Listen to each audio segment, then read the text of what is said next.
Welcome back to live coverage of Bazaar of Mox in Strasbourg. My great pleasure to welcome you to the booth for the first time live today. It's Patrick Dickman, ladies and gentlemen, the Pro Tour top 8 competitor, multiple Pro Tour. Yeah, oh, well, mate, sorry, not trying to take anything not away from insisting you. on it. An eternal master here. Modern is very much where you cut your teeth, but Legacy is certainly a format that I know you're a big fan of. Yeah, I'm a fan. I don't know as much about it as I know about modern, but yeah, I've been looking into it every now and then. And yeah, thanks for having me. Absolutely, it's such a pleasure to have such a respected and well-known player here in Europe. One of the modern masters, one of the recent biggest names in European tournament magic. And I can say, modest to the core as well. You're having a hard time with me saying all these nice things about you. Oh, geez. All right, we're going to head down to the feature match area in just a few minutes for round number 3 of the feature match area of this tournament, I should say. Players shuffling up and getting down there. I've had the tip, however, from our producer, Pro Tour champion Jeremy Dazani. Yeah. I'm just sitting here with no titles in front of my name, by the way. I went 3-1 at NFNM one time. That's respectable. That's pretty good, I thought. Exactly. We've got a black-white mid-range deck. Yeah. Down there. Now, you and I were talking about it just before, and you thought it might have been Dead Guy Ale, the old Death and Taxes list. Yeah, I thought it would be that guy here, like pretty much Death and Texas, especially for black. Like it's mainly for Dark Confident, maybe some cyber cards like Perish to like win against elves, for example. Yeah. But apparently this is going to be not that guy, but actual black-white mid-range. Actual Orzhov Signet mid-range, which we're going to head down. Once these guys have finished shuffling, they're going to get ready. Let's head down to the feature match area right now and check in with what the Legacy format has brewed up for us this time around. It's time to get down to table number 1. Let's see how things are going to shake out here, and you can see they've already got underway. Jean-Baptiste Ames. I'm sure I'm butchering that. I'm also bad at pronouncing names. And Sebastian Jossera. Maybe a bit better there. Sounds reasonable. All these French names, mate. Don't know what's going on there. Need the German names. You and I. Oh, we'll be right then. Don't worry about it. No problem. So, here is the windswept heath. Looks like Jean-Baptiste is considering playing a scrubland. You know what they say about people who play scrublands. Let's see what he's got. Another scrubland. Yeah, there we go. So Savannah and scrubland now on the table for Ames. Looks like Josserad's playing dredge here. Yeah, I was also trying to make out what card this is, but card in the graveyard at the top there seems to have been the immediate discard after a turn 1 of no play here. Sylvan Library the play for so Ames. It's not just black and white, but it's actual junk. Or maybe it's just splashing for very few green cards, but okay, so 3 cards being discarded to return Phantasmagoria. I know the card. I just always forget the name. Phantasmagoria. Yeah. Right. Of course. I mean, come on. How could you forget the name? So you can see Golgari Thug there, Street Wraith being cycled. So the dredge, this dredge deck, very confusing. Patrick Dickman, can you tell us in just a few words how the dredge deck? I mean, what's going on here, mate? Yeah, the plan with dredge is you're going to discard cards with the keyword dredge, because what dredge does is whenever you would draw a card, you can instead replace drawing that card and move the top cards of your library to the graveyard. Which is for example, if a card has dredge 4, you'll be moving the top 4 cards of your deck to the graveyard and instead get the card from the graveyard back. And that's what we saw there with the Thug just now, and Nether Spirit, or Nether Shadow, I should say, returns to the battlefield as well. But what is this deck is obviously abusing the graveyard. This sort of stuff does it have a combo kill? Does it have what's its eventual plan? Its eventual plan is to bring a lot of creatures into your graveyard that you can bring back for no cost. For example, the Nether Spirit that we just saw in the newest edition, the Prized Amalgam, which will come back into play at the end of your turn if a creature entered the battlefield from your graveyard. And you're also playing Bridge from Below and some flashback spells, as for example Cabal Therapy to sacrifice your own creatures. And what Bridge from Below does is whenever a creature is put into your graveyard, you'll get a zombie, a 2/2 zombie. But it is exiled when a creature is put into your opponent's graveyard. So yeah, it is like you gotta watch out for your opponent not to blow you out. Like for example, putting all your bridge from belows into your graveyard, and then your opponent kills his own creature and exiles all your bridges. Yeah, and often you'll see players keeping an otherwise pretty iffy removal spells so they can bolt their own creatures or something like that. Yes, and we see here now a Gitaxian Probe, which partners really nicely with the Cabal Therapy we saw before. But here's Sorin, Lord of Innistrad. So look at that, some real spicy ones from Jean-Baptiste here. As well as a Terminate. Oh, sorry, a Vindicate. Look at that. Yeah. Vindicate and Drop Decay. Not that great when you're getting back all your creatures for free, though.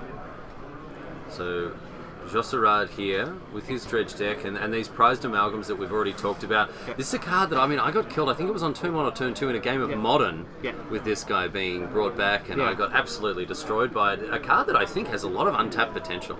Yeah, it has. Dredge is like a new competitor in Modern by now, like due to the prized amalgam. The deck existed before, but prized amalgam may put, like, it wasn't like very competitive before, but with this new edition it may actually be good. Yeah, the prized amalgam, a surprising sort of entrant after having joined the fray. Not seen play in standard. No, not yet. There's no, not yet. Yeah, maybe there will be some more graveyard interactions, but right now there's several creatures that come back from the graveyard by discarding 2 cards from your hand. For example, a 4-mana 3/1 flyer.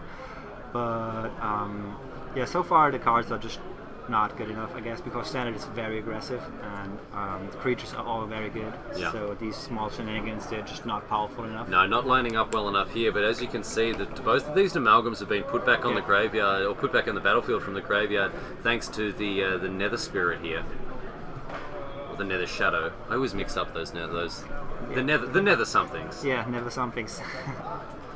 This is Nether Shadow, right? Nether Shadow. Yeah. Okay. And Nether Spirit is the one for 3 mana. Yeah. I can never get it right. Yeah, me too. Here's 3 mana for Ames now, and it's going to be Lingering Souls. That's not too bad against her. That's quite a buys quite a bit of time. Well, he still needs to find an answer for those price amalgams. They're free. They don't really care about 1/1 blockers, and Nether Shadow's coming back, and Necromoeba will die, but it was essentially for free. So yeah, we'll see how it goes. But this matchup certainly doesn't seem easy for the junk deck. He'll probably have to access his sideboard. But yeah, we'll see how it goes. So here's Icarid. Icarid, yeah. And now we're going to see probably Dredge. Icarid number 2. No, Icarid is and I imagine once we move to the draw step, there's going to be dredges. I can see a Golgari Grave Troll, which is exactly what you want to dredge here. So dredge 6 here. Dread Return. Dread Return number 2. Chancellor of the Annex here. Another Troll. That's great. And a Flayer of the Hatebound here. Ooh. So Josserad here with a deck that it is sort of difficult to piece together exactly what it's trying to do, but now I think we're getting a better picture of things with something like Dread Return. Banned in Modern. Modern for good reason. So that's right. But with things like Narcomoebas coming in, these Icarids and whatever else, sacrificing 3 creatures, bringing back something huge. I don't think that he has bridges in his graveyard yet. He probably doesn't need them. But certainly not getting all the value that he could get. Yeah, that's right. That's a good point. Having a bridge in the graveyard, sacrificing 3 creatures. If you're sacrificing Narcomoebas, you're upgrading them 1/1s to 2/2s. He's probably still not unhappy to cast Dread Return. Oh, but look at this. Here we go. Dread Return targeting Balustrade Spy. Looks like we might be going for the Lab Maniac kill here. Yeah. So, Balustrade Spy. Activated ability lets you mill your deck until you hit a land. Yeah. This is manaless dredge, no land. So Josserad mills his entire deck. That's why we see these Narcomoebas come out, and then he's just going to dump that pile of cards face up on the graveyard there.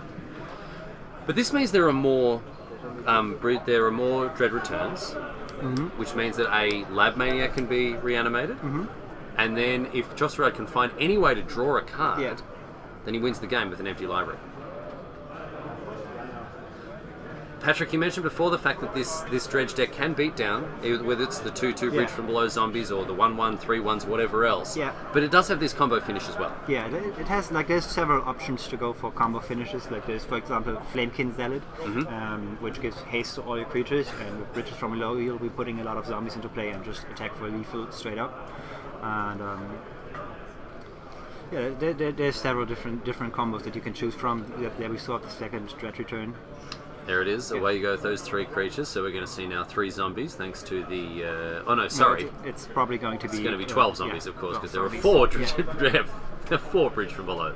So we may see here a Flamekin Zealot being reanimated to give them +1/+1 and haste.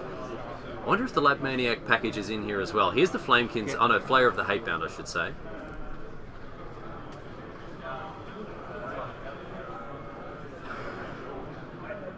And then sacrifice a few more creatures. Just 3 of those zombies, don't need them. Another Dread Return to bring back a Golgari Grave Troll. That's going to smack aims for 6, for 5. In any case, doesn't matter. Those zombies there are going to be more than enough to finish things off. For Jean-Baptiste going down in game number 1. Didn't really get a good look at what his deck could do there. Yeah, no. As I said, his main deck is probably prepared for decks like Eldrazi, maybe other mid-range decks like Miracles maybe, and Shortless Block. But yeah, Dredge is kind of a deck where you have to come prepared for. Yeah. Like most main decks, they can't really interact with Dredge in game 1, so Dredge should always be ahead in game 1, and then you'll have to take a look at the sideboard and probably bring cards like the Black Leyline or Rest in Peace or whatever. Like, Grafdigger's Cage, anything else like that. We're going to move over to table number 2 now and have a look at what's going on there. Head over there and see how other players are shaping up. But as you mentioned, Pat, I think referring to the Dredge deck as a game 1 deck is a good way of looking at it. It picks up a huge amount of percentage points in its game 1 matchups and then loses an enormous amount. Maybe like 70 before board, 30 after board, something like that. It always depends on the sideboard that your opponent is bringing. Like if they have or if they don't bring enough graveyard hate, and I mean the graveyard hate doesn't really do all that much against the other decks. It's like specifically targeting Dredge, so it's always sort of a gamble. Like if you're expecting a lot of Dredge decks and you come well prepared, you'll be doing good. You'll win against Dredge most likely. But if you don't have enough sideboard cards, it's going to be tough. I guess for people who are maybe a little bit more familiar with Modern and might not have sort of delved into Legacy too far, very, very similar to how many Stony Silences, how many Ancient Grudges you play. You know, cards that have a little bit of utility against other decks in Modern, but mainly, you know, if Affinity ends up being 15% of the field, you want those cards in your sideboard. Well, let's take a look at this game then. So we've got Julian Knab with Elves. Julian Knab, a very established German player, something of a legacy master here. He placed well at the most recent GP and is a mainstay at these Bazaar of Moxen events as well. And Arnold Buglin here is playing what I would say is one of the top decks of the format at the moment in Grixis Delver. Grixis Delver, yeah, definitely been putting up strong results, good deck, and sort of the evolution of the blue-based tempo decks pretty much. Yeah, we've seen Stoneforge Mystic really at an all-time low at the moment. These Stoneblade decks have really fallen off the radar. On the back of Gurmag Angler, I think, has really been the biggest addition to the format in that regard. Yeah, that's right. Lightning Bolt taking care of this Heritage Druid. Knab playing Elves, as he's known for. He's really is a master of this archetype.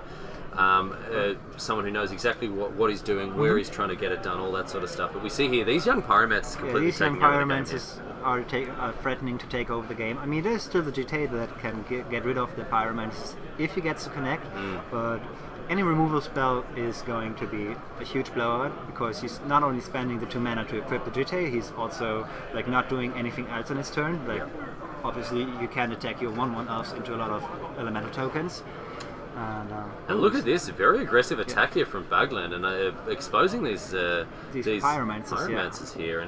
But if you're Knubbed, I mean, do you snap this up? You're sacrificing more than half your board. Yeah, I know. I was about to say. I mean, I'm not even sure that Buglin is going to be super unhappy to like trade these pyromancers because now Knapp is left with almost nothing outside of the GT. Delver of Secrets, a nice follow-up for Buglin here. I mean, very aggressively trading off those pyromancers there. Obviously, they got the job done. They've got some value. In comes Dryad Arbor here. And we're going to see the block with the Yeah. Delver. That makes good sense because Yeah. I mean he's losing it anyway to Yeah, the he's Jitte. losing it anyway, and I mean he just wants to kill all the creatures. And that'll settle now. Nettle Sentinel as well here. Yeah, this Jitte might actually get Julian back into the game. Yeah, I was going to say the game seemed pretty poised Yeah. there, and now, ooh, is this a? Oh, that's a force. Yeah, it was a Force pitching days. Okay. And are both players out of cards now? It looks like both players Yeah. are hellbent. In come the elemental tokens for Knub. He's down to 9. Although I have to think this Jitte is going to be what's going to carry Yeah. him here. Elvish Visionary is a nice one. Definitely, yeah. You just Oh, want he's thinking as many- about it. Yeah. He's thinking about it. If he draws a land, this is a great spot to be in, seeing as I mean, immediately he can equip he attack. can still return a land to his hand and just replay it. So And that's exactly what Yeah. we see happen here. yeah, And this, in comes the Korean Ranger. yeah, this Jitte is threatening to take over the game. Like, there might be Kolagan's command, but there's not much else that I can think of right now. Here's a Ponder. I'm really unsure about Baglin trading off those Pyromancers Yeah, like me that too. before. At the time, we were saying an aggressive player, maybe really trying to end the game quickly, but, Mm-hmm. Yeah, I didn't know what else he was holding, but with just counter magic in his hand, I think keeping those pyromancers would have been maybe the better play. But it depends, of course, on what he draws. But this Jitte is definitely a problem. so here we have the elemental tokens coming in. Knub looks content to go down to 7 here. Yeah, there's not really an. I think no, he has 2 cards. One seems to be a land, the other one is Gormak Angler.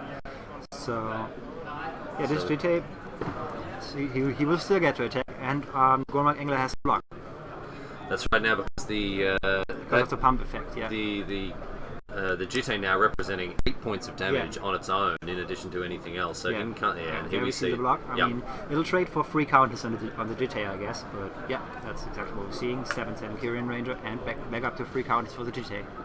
So Knub here showcasing the power of the Jitte. It's funny, Jitte really is a card that it does it all or does nothing. Yeah. You know, against miracles, it's just embarrassing. But then in any creature-based matchup, Yeah. and we were talking about this last round, Patrick, me and Raph, the fact that more or less everything in this format dies to 1 or 2 toughness Yeah, no, effects. yeah. Shock, disfigure. These Yeah. cards are really, really I mean, good in Legacy. there's the Eldrazi deck that brings larger guys to the table. Maybe a little bit, yeah, but and there's also some Charmagoys. But other than that, like things like Elves, Snapcaster Mages, Young Pyromancers, they all die to shocks. Yeah.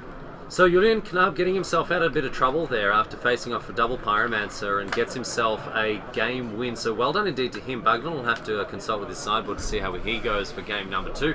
Let's move back over to our first match, however. These guys on table 1 are ready to go for game number 2. Already underway with the, looks like they're opening hands. So we'll see how things pan out here after the Dredge, the Manaless Dredge deck picking up a pretty easy convincing win, Yeah, yeah. pretty easy win there.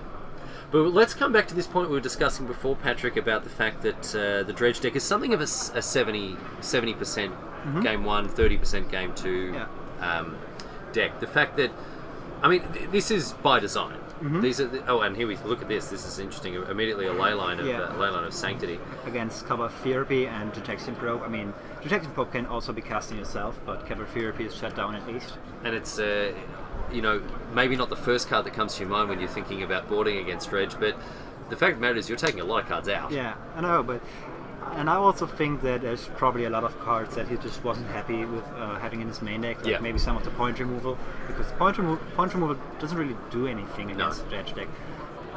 And there we see it again, the card that I always like. What is the name of the card again? Phantasmagorian. Yeah, exactly. Phantasmagorian. There you go.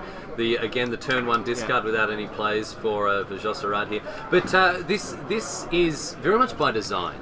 This is very much a deck that it knows that it's going to struggle in games 2 and 3, and that's okay. That's part of the plan. That's part of the plan. I mean, I would play any deck that like almost always wins game 1 and has some trouble in games 2 and 3, because it's still 2 games that you get to play. Yeah. If you get a lot of free wins in game 1, that's still good enough.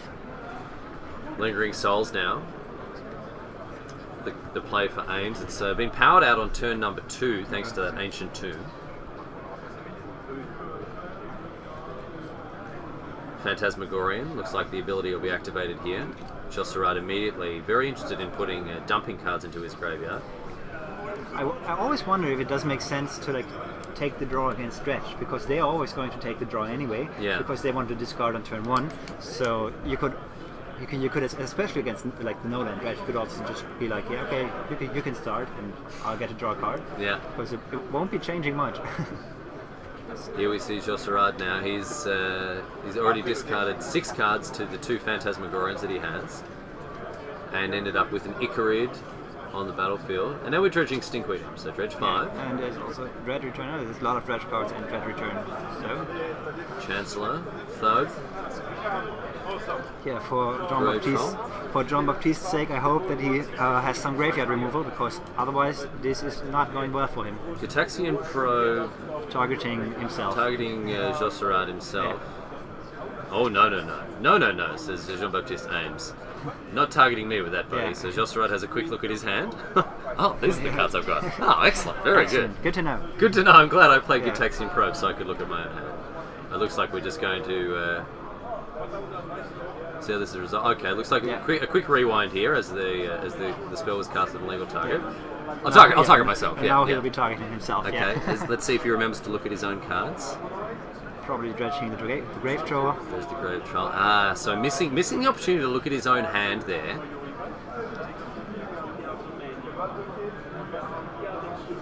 So dredge There's 6. Nakamiba.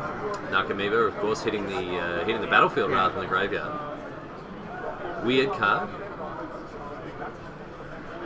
Yeah, let's see if he can go for the combo this turn already, but I don't think so. Okay, we're seeing 3 more cards discarded to Yeah. Phantasmagorian here. Back it comes.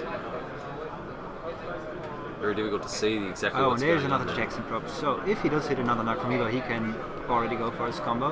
Uh-huh. So, dredge the Grave Troll. Yeah. 1, 2, 3. 3 more cards. 4, 5, and 6. Oh, there's and there it is. Look at that off the top. Wow. Once again, the last card. Like, What a taste! in What both, a tasty rip. Yeah, that was pretty good for him. So here we go. Nakamiba comes into the graveyard, onto the battlefield. Now we've got to 3 creatures. That means Yeah. Dread Return is Yeah. on. So where do we go from here, Patrick? Problem is, I didn't get the chance to like see all cards in his graveyard. I saw some of his combo cards being milled, and Sebastian is also just checking his graveyard whether or not he can go for it. And unfortunately, I don't know which cards are in his graveyard right now. Like not all of Chancellor them. of the Annex I Yeah. saw before. Yeah, but that one is not too like you're not too interested into reviving it. So Just attack for 5 in the air. No, get it done, mate. it's probably not good enough. Get it done. Let's have a look and see what Yeah. Josserad can do here. Yeah, I don't think we saw any of the really spicy Yeah. combo pieces going on here. No Balustrade Spires or the like. Looks like we're still going to see. Here's a Dread Yeah, Return here's though. the Dread Return. Let's see what it's targeting. He's just counting the which creatures. one? Is it Gogari? Is it Gogari Grave Troll? And there's the bridge. Okay. There is a bridge in there. There's the bridge. I didn't see the bridge. I also wasn't sure if there was one or not. Okay. Because Flare of the Hatebound. and also the Dustin has to take care, because if those spirit tokens die, they will be exiling the bridge. Ah, yes, of course. Yes, very important to note that, of course. That's one of the, as we said, one of the most important things that a dredge opponent can do is making sure their creatures die in a timely fashion. There even used to be times where Dredge was playing the Black Leyline just so that your opponent couldn't kill their own creatures. Yeah, right. But tokens get around that. So if you have a creature token, it will get around the Black Leyline and still exile all bridges. It's so if a Yeah. token Yeah, dies if when a the token Black dies, Leyline's that's out, it's still still going- happening. yeah. Rest in peace as well? Rest in peace as well. yeah. Jeez, I didn't know that. There you go. We learned something today, ladies and gentlemen. Patrick Dickman with the masterclass here. Flayer of the Hatebound coming into the battlefield. Let's get a look at Flayer of the Hatebound, a card from Avacyn Restored. Dark Ascension. Yeah. Dark Ascension. With Undying, and when it or I think any other creature enters the battlefield from the graveyard, it deals damage equal to its power to another creature or Yeah. a player. So, does 5 damage on the way back in. Yeah. Or only 4, seeing as it's been resurrected rather Yeah. than undying. And Ames here just kind of sitting and watching this game unfold again, not without a lot of interaction. Yeah, not so far. Like he seems to not have drawn his sideboard cards, and we'll see where this goes from here. Like he really needs to interact with the graveyard because there's so many creatures that will come back next turn in Sebastian's graveyard.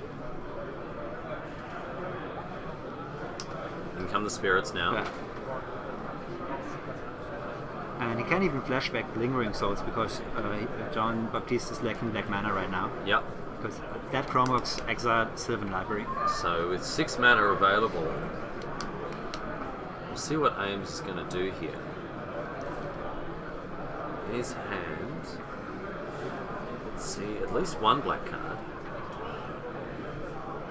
Let's see what this one is here. Let's have a look. Ensnaring Bridge. Oh, Ensnaring Bridge. Okay. Well, Ensnaring Bridge is going to stop.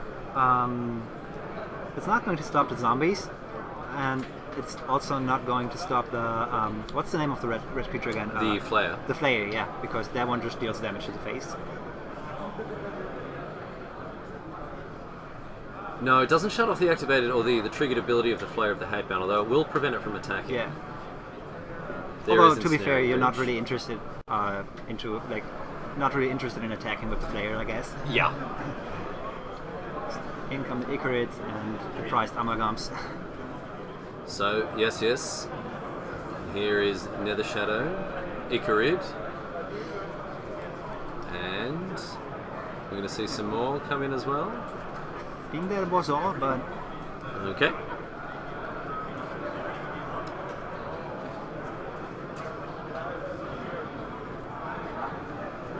Bridge from Below at the moment, one of the cards under discussion. A very confusing card, a card that does absolutely nothing when sitting on the battlefield, yeah, it which only is does something in your graveyard. which is one of the more confusing things about it. Yeah.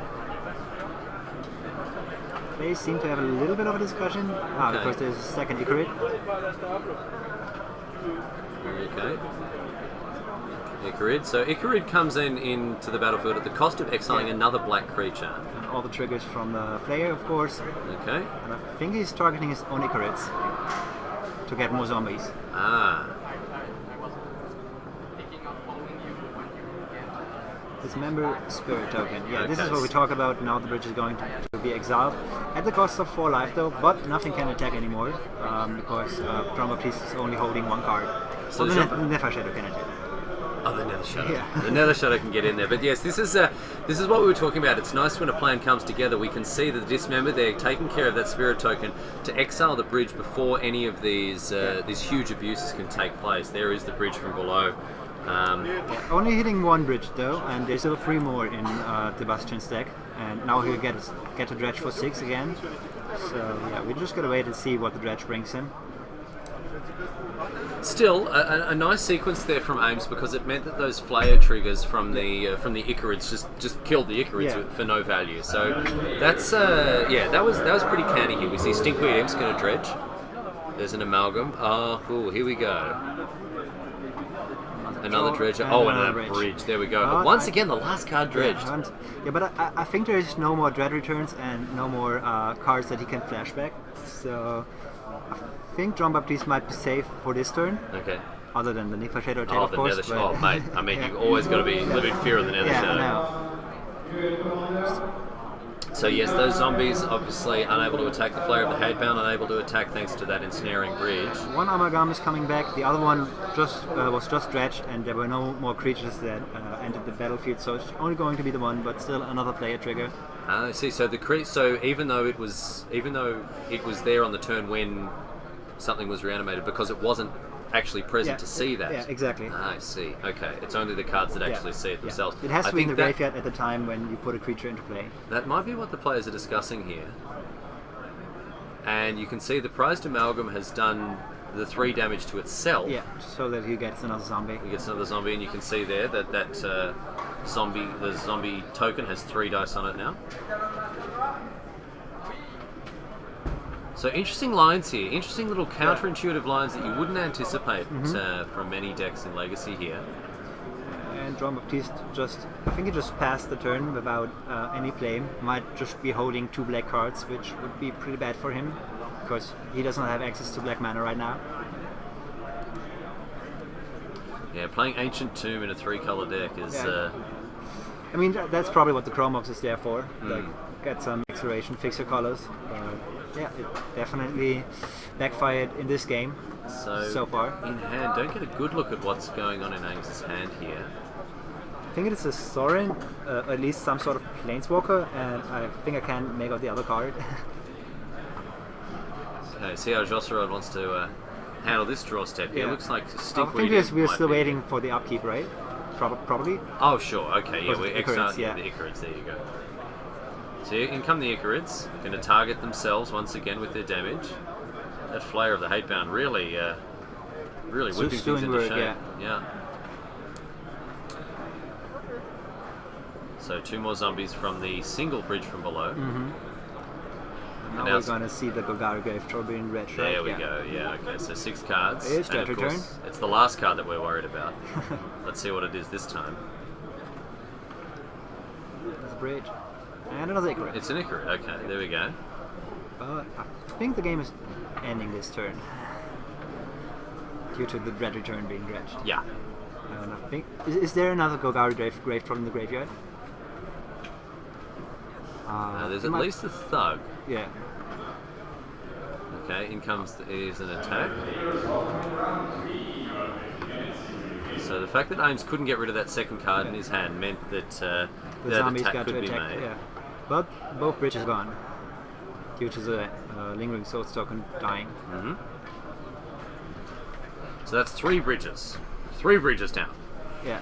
But a huge board against Yeah. no creatures from Jean-Baptiste. And this is the thing. I mean, in so many cases when you're playing against Dredge, and I've certainly done this in Vintage, is you feel like a champion after getting rid of those bridges, but then all of a sudden you've got 15 bloody zombies to deal with as well. So it's it's a hard card to deal with, huh?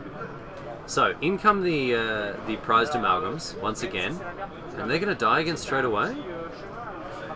Is there any reason for them to kill themselves when they come in now there's no bridge? I don't think so.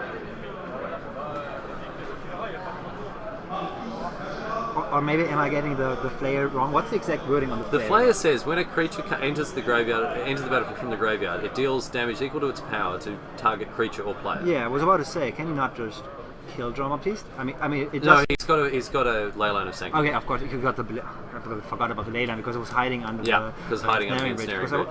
I was like wondering for a turn already, but I wasn't going for this line, but yeah, that makes sense, of course. Jean-Baptiste Aim playing silly buggers, putting the Leyline underneath his finally ensnaring found bridge his there. black mana and got rid of a lot of cards, so yeah, things have Here's kind of a Gideon. shifted. Okay. Jean-Baptiste might actually be able to lock the Bastion out of the game with his ensnaring bridge Leyline combo. I mean, I don't think that there's an answer to this, an easy answer. No, this is very interesting now. The texture of this game has really changed because there are a lot of different strings being pulled in a lot of different directions here, Patrick. So let's try to pull it apart. So first of all, Scrubland. We know what we say about people who play Scrubland, but it has enabled him to find the double white for this Gideon ally of Zendikar. Right? It's also enabled him to get down to 1 card in hand, which means that, again, only the Nether Shadow can attack, but this time there's going to be a 2/2 Knight on the other side. Yeah, but I mean, he's probably going to kill that with any creature entering the battlefield together with a Flayer, so he'll get to attack for 1.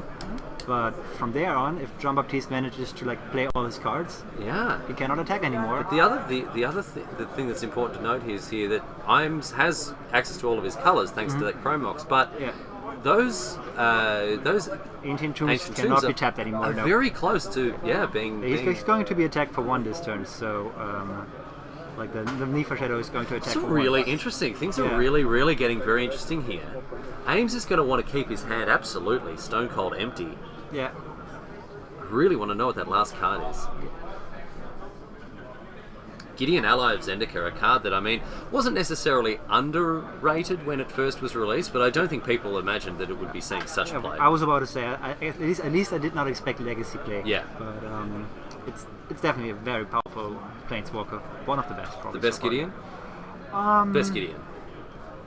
I wouldn't necessarily say that. Gideon Jura? The Gideon Jura was also really good. It's really tough to compare them though, because they both do completely different things. They just do completely different things. And in game 1 you were talking about Laboratory Maniacs, so let's hope that he finds that. Yeah. Yeah, that's if he's playing it. well, that can sometimes be the win. I've seen a Lab Maniac in addition to Azami, Yeah. the Keeper of Scrolls, untap Wizard and draw a card. Yeah. Yeah. I'm not sure if that's still some of the industry technology here for the Dredge decks. Here we see another Dread return. This player's going to come back in with 5 He's power. targeting his own Necromoeba. Yeah, he needs attackers. Oh, geez, look at this. So this is not a situation you see very often here. These dredges, the dredge players having to do whatever they can. I think you cannot kill Gideon with the flare due to Leyline of Sanctity. No, because you have to target the player first and Yeah. then redirect. Yeah, Absolutely, you're absolutely right. If it's set a creature or planeswalker, it'd be different. But no, you're absolutely right in saying that, Patrick. Something I was going to point out, the fact that the Sanctity, Leyline of Sanctity does protect the Gideon very nicely here. That Knight token, however, is fair game. that Knight token is going to die. So Josserad here reanimating his Narcomoeba, but just as a 1/1 flyer to be able to attack through that ensnaring ridge. Yeah. Looks like a judge is explaining how things are going to work out here. Ames needs to get rid of that card. He has to play 2 cards next turn. Yeah, I was about to say he has to play 2 cards next turn. Like if he draws another black spell, for example, he won't be able to empty his hand. Okay, looks like he's packed them up. Looks like he can't manage to put a win together there. I'm not sure what exactly is happening. Maybe I think a judge ruling may have ended that game. We we might have to get confirmation as to exactly what happened there, because that looked weird. it seems remarkably premature. I mean, things were just really getting interesting. I was about to say this game was just about to take a shift maybe, but I don't know what happened there. Yeah. Okay, we're trying to get confirmation of exactly how that game ended, because that was very perplexing indeed. But it looks like these guys are going. It may have been a win to Ames here. There was no handshake. Seems to be shuffling up again. Yeah. And looks like it's maybe, 1-0. Maybe it was just a concession from Sebastian because he thought that he could not win this game anymore. Yeah. Yeah, and with 12 minutes on the clock, I think maybe he's wanting to... I was about to say, 12 to 30 minutes on the clock was probably just a concession. Yeah. Interesting though, because I don't really see that happening. I think there's a judge ruling. You can see at the top of your screen there that the judge is writing something. So maybe there was something going on there that we're not exactly privy to. I can see Jeremy Dazani heading over there to sort things out. In the meantime, however, Patrick, let's have a look at table 2. Yeah. Maybe he was doing a mistake here in dredging. Maybe he dredged cards and drew an additional card. Yeah. So we'll be drawing extra cards and a game loss. A lot of cards moving around in the dredge matchup, so sometimes these things can get a little bit lost in the shuffle. But look at this. Here we have we're back to Julian Knapp and Arno Baglin here.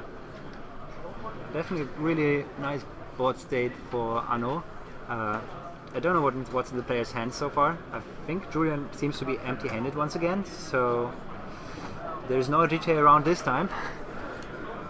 No, just a couple of the Birchlaw ranges in addition to those Nettle Sentinels, and Knapp looks to be at the mercy at the top of his deck here. Yeah. Baglin has at least 1 card in hand, I can see there. And there's a Wasteland that is not so good against, well, probably not as great. So we are getting confirmation, and I would have sounded so smart if I'd said this. I was suspecting this, right? Yeah, makes sense. What has happened here is that the dredge player was given a game loss after targeting his opponent, attempting to target his opponent 3 times. Yeah, it was 3 times the same warning. While he had this Leyline of Sanctity. Yeah. I was looking at it and I was saying, you know what, I don't want to say it. Yeah. I don't want to be like that. But I tell you what, I wish I had. I didn't keep track of it. Yeah, but of course, doing the same mistake 3 times in a row, that is a game loss. Yeah. And I think it is a match loss if you do it a 4th time, which hopefully doesn't happen. No, I think it well and truly will have learned his lesson there like that. I think so too. Like once you receive a game loss, you will understand. You're really going to have to think about it. That's true. Yeah. So there we have now things tied up at 1 and 1. But in the meantime, Knapp has found an abrupt decay for this young Pyromancer. Yeah, and he's also eating both elemental tokens with his Nettle Sentinels, which get to untap. Mm-hmm. So we're going to go block, and that's a nice little. That's cleared the board off a little bit here for Knapp. Force of Will and a land in Arnold's hand, I believe. So yeah, very close board state once again. So top decks from both sides could really shift this. but I mean, there's going to be at least one spell that is going to be probably countered by Hardcast Force. Yeah, Knab's going to have to find his way through two. Well, he's going to have to find two action cards. Yeah, two he cards has to that matter find two before he action gets cards, before he gets on the board. But one thing that Baglin has going for him is it looks like those Death Rite Shamans have got plenty of food to munch on Yeah. for quite a while. I mean, any green spell allows Knab to attack though. That's at least something, because even if the spell is countered, the Nettle Sentinels still get to untap. In come the Nettle Sentinels. Now, are you anywhere near a double block here with the Shamans? I can see it happening, but maybe right now is not the time. But I don't know. These Nettle Sentinels, they are a problem. Like, I mean, I know it's pretty much empty-handed, and I think trading a Nettle Sentinel, a Death Rite Shaman for a Nettle Sentinel is not too bad in this spot. Right now, Baglin is on a different plan, however. Yeah, he'll be hardcasting Force and counter that Green Suns then if. Yeah, not a very difficult decision to make Yeah, there. definitely. But Julian gets to untap his Nettle Sentinels, so I think that was, and that is really probably the key part of it. That's the most important part Yeah. of it, because Anu is already down to 9. There's a few attacks, and that'll be it. We'll see. So the secret mode on Force of Will is engaged here. Yeah, just cast it. Just cast it. And we're going to see now a 2-point drain, or is it going to be a gain? I think it was a gain. Okay. Like he exiled the Birchlaw Rangers, I believe, or Kuririn Ranger. So Baglin now, once again, having to find something off the top of his library. I think it was a spell. I just don't know what it was exactly. Wasteland activation. And another Death Rite Shaman. Another Death Rite Shaman. Okay, so I can imagine a double block. I can probably, see double blocks by now. Yeah. Yeah, probably in the works. Yeah. There we see it, double blocking one of the Nettle Sentinels. Yes, indeed. See if Knab's happy with that. He's got a Death Rite He Shaman. drew of a his Death own, Rite Shaman of his own, yeah. And just after that Wasteland on the Bayou as well. Yeah. Well, he still has enough. Like he still has the black mana to activate the Death Rite Shaman with the Birchlaw Rangers, which might be really relevant. I mean, after all, Anu is down to 6, but there's a lot of creatures in the graveyard, so he'll be gaining life. But only 1 life per turn, because he only has access to 1 green mana on 2 life per turn. Sorry. So once again, the Nettle Sentinel untaps thanks to another green spell. So Knab here is he's drawing reasonably well. Yeah, he's drawing business. Baglin here with a very respectable collection of dual lands. Look at that, 4 Yeah. different ones here. Simple as that. Oh, sorry, no, 2 underground 6. Yeah, it was 2 underground seeds. What am I talking about? Yeah, the Grixis style, but it usually doesn't play bad lands. No. You know what they say about people who play bad lands. Bad land is a bad land. Yeah. Death Rite Shaman can exile, looks like the Green Sun Zenith there. Found its way into the graveyard thanks to a Force of Will. And Knab now down to 12. He's certainly winning this race. Yeah. See what Baglin can find here. 2 cards in hand for him. I think it's another Force, and It's a gold card to me as yeah, well. it was a gold card, but I just don't know what exactly it is. Hooligan's Command? No, surely not. I think is it Abrupt Decay? No. It's tough to say. He has his hands on it. Yeah, playing his cards very close to his chest. Yeah. And it is Abrupt Decay, I believe. Yeah. It is Abrupt Decay, there we go. So Abrupt Decay on the Death Rite Shaman. Down to 2 though, so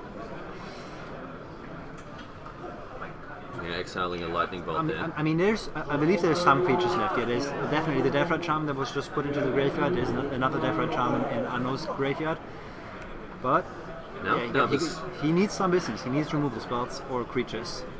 Knab has gone and searched up a Dryad Arbor here with his Misty Rainforest. He's down to 11. But Baglin really under the gun here on 2. What has Knab found? Is it a green spell? Oh, look at that. The slow rolls. Yeah. The slow rolls. It is Abrupt Decay. I think it's Abrupt Decay. I think it's an Abrupt Decay. Yeah, there we go. Abrupt Decay. Untap the Nettle Sentinel. Couldn't think of any other spell because he had to tap his Rangers. So if you do not have your decklist ready, please prepare them now. I will start collecting soon.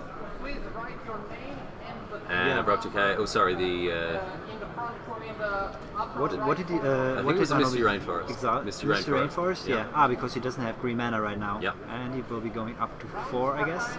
And then in the next attack go down to 1 because he fetched. Julian fetched for Dried Arbor at the end of his turn, so if So- both have summoning sickness, it gets to attack.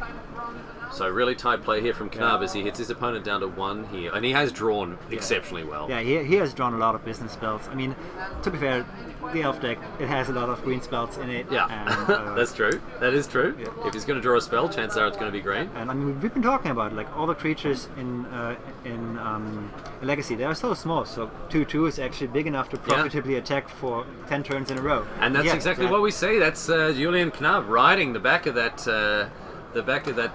sentinel, the Nettle Sentinel, all the way to victory. Yeah, it was- Well, and congratulations to him. He's undefeated now at the end of round number 3. As we head back now to table number 1, but Julian Knab, a guy that I've caught up with a number of times at these tournaments, an absolute stone cold master. Yeah, I think he played really well, been attacking all the time with his Nettle Sentinels, and I mean, as I said, his deck provided some spells which he needed. If he missed an attack or two, things would have looked very differently, but yeah, he was drawing green spells, got to But attack. he put himself in a very strong position to win the game. absolutely. I think he did really well to pull the strings together, and a well-deserved win from him here. As Jean-Baptiste aims now, let's see if he can get this deck to fight. Is that a mulligan to free from Jean-Baptiste? I think he's geez. only holding 2 cards. He's got 2 cards in hand. Yeah. Okay.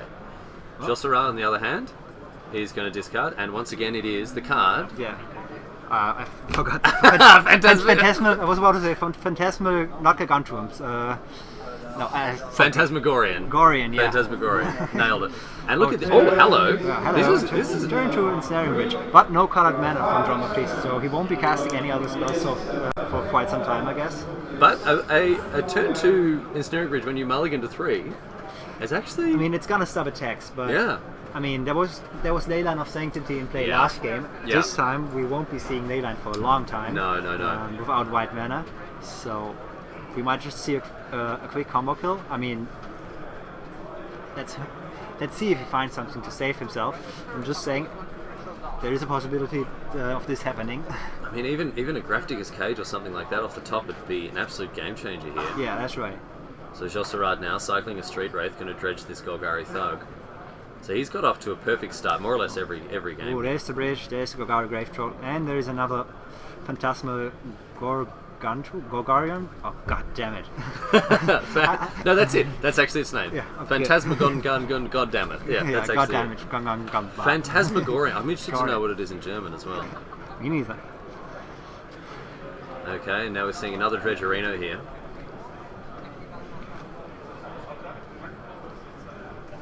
And one more. And there's another Phantasmagorian. Phantasmagorian. I will never forget that You name. never forget it now. Narcomoeba comes in. After trying to pronounce it 20 times, I got it.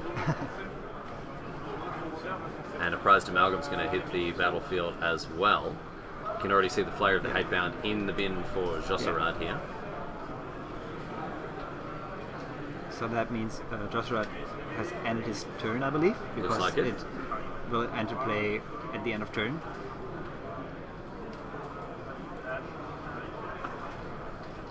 Yeah? Looks like it might be Yeah. it here. Or maybe it was just a little hasty. Maybe he's just getting it ready. Yeah. Ah no, this was all happening at the end of turn, I believe. Like Oh, at 'cause the the end str- of the straight Jean-Baptiste, wave- yeah, straight because wave of a type street of thing, wave, yeah, yeah, of okay. course.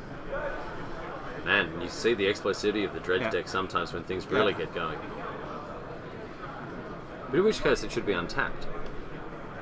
Yeah, Yeah, there we go. now it's untapped. There we go. Yeah, we'll see attacks for 2 from Necromebos. Oh no, this one just got milled, so Yep. it's just 1. Get you for 1. Aims with 1 card.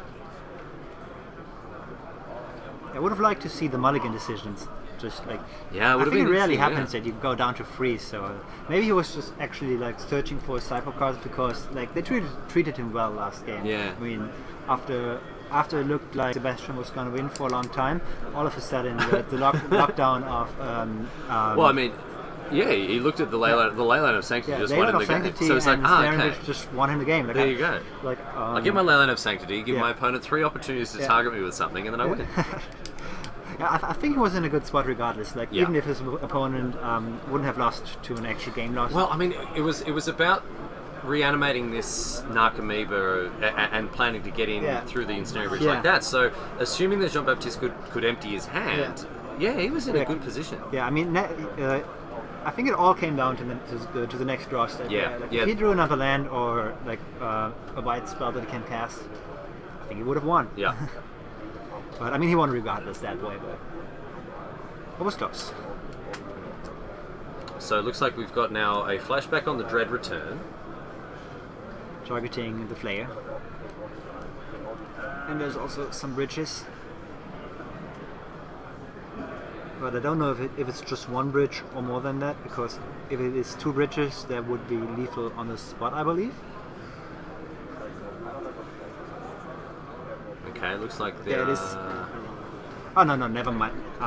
I'm being silly. Of course, the trigger is resolved first, and then the player enters the play. Sorry about that.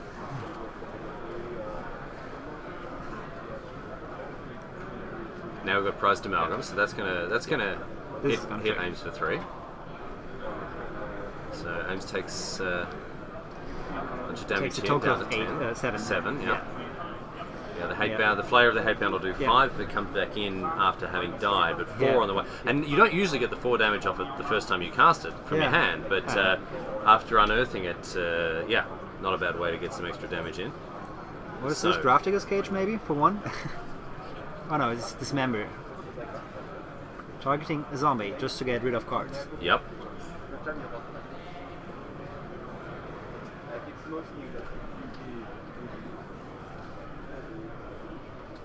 Yeah, but 1 card left. Definitely a very tough spot for Jean-Baptiste. Like, I think it's very likely that the game ends on the next turn. Depending on the dredge hit, of course, but we'll see. That's done a good job. I think he has discarded an Icarid there, so that is another 3 damage. So if he can find another Amalgam or any flashback spell, the game will end. And this is the first extra turn of the game. Here's Icarid. And don't forget, Nether Shadow will get to attack. Nether Shadow. Oh, Nether Shadow gets in there as well. So, get you for another 4 here. Ames down to 6. And any Necromoeba that enters play now is going to end the game, I believe, right? Let's have a look. Let's have a look what happens. 6 cards as an Icarid. Nether Shadow. Becoming back until next turn.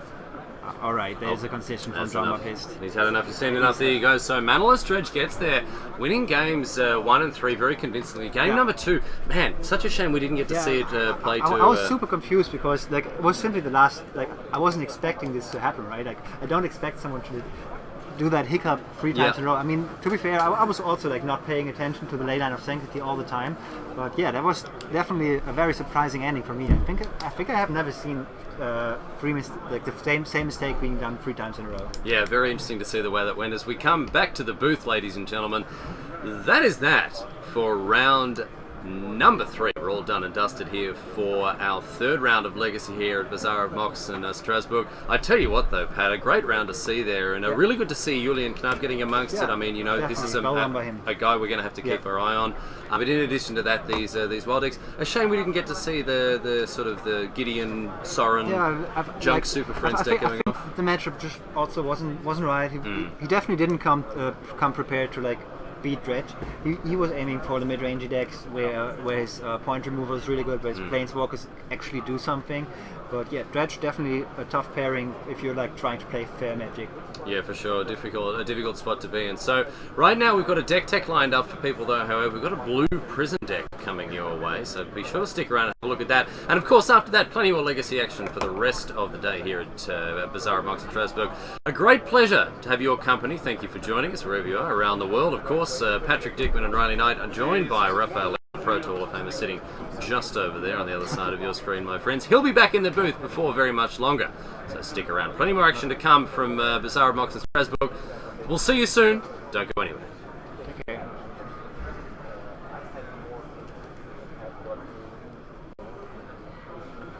Raphael Levy alongside Elliot Bousseau for a standard deck tech.